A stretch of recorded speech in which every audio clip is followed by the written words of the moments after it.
고생하셨습니다. 이것으로 구글 드라이브 협업하기 전 과정을 마칩니다. 나름 쉽게 풀어보려고 했는데 어떠셨을지는 모르겠네요.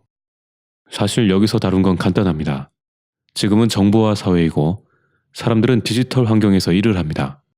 그렇다면 일하는 방식도 환경에 맞게 바뀔 수밖에 없습니다. 지금은 클라우드 기술이 이런 상황에 적합한 기술로 떠오르고 있고 구글 드라이브가 이 기술을 잘 살린 서비스라는 것뿐입니다.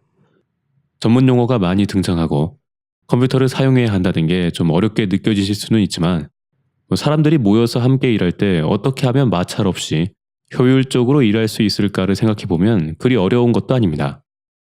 기본적인 협업의 원칙이 있거든요. 자, 그림 한 장을 보실까요? 김홍도의 벼타작이라는 그림입니다. 우린 여기서 시대가 바뀌어도 변하지 않는 협업의 조건을 찾아볼 수 있습니다. 첫 번째로 서로가 무엇을 하고 있는지 알 수 있어야 한다는 것입니다. 그림을 보면 곡식을 터는 사람, 나다를 쓰는 사람, 지게를 나르는 사람, 뒤에 놀면서 지켜보는 사람도 상대방이 무엇을 하는지 한눈에 볼 수 있습니다. 이렇게 되면 작업이 어느 정도 진척되었고 이 시점에 내가 무엇을 해야 하는지 스스로 판단이 가능해집니다. 자동으로 역할 분담이 되는 거죠. 여기 놀고 있는 양반의 역할도 중요합니다. 지금으로 따지면 사장이나 팀장쯤 되겠죠. 작업 진행 사항을 제대로 파악하지 못한 상사는 부하 직원을 괴롭게 하기 마련입니다.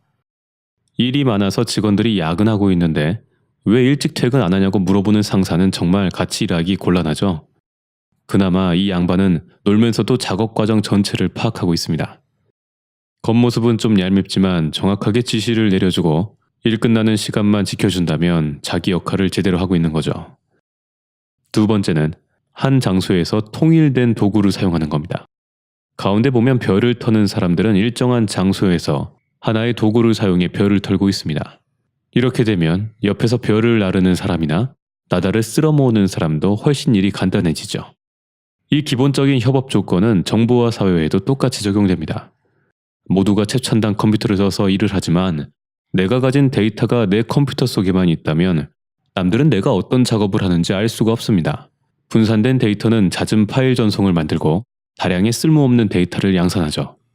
파일을 보내는 것도 받는 것도 정리하는 것도 다 일이 됩니다. 그리고 작업이 진행되는 상황 전체를 파악할 수 없으니 잘못된 의사결정을 하게 될 확률이 높습니다. 이런 환경에서 생산성을 기대하는 건 좀 어려운 노릇이죠. 그리고 이 비효율은 내 시간을 낭비하는 것으로 연결됩니다. 결국 농업사회든 산업사회든 정보화 사회든 사람들이 함께 일을 할 때의 기본은 똑같습니다. 다만 그 시대의 도구를 제대로 이해하고 올바른 시스템을 만드는 것이 중요하죠.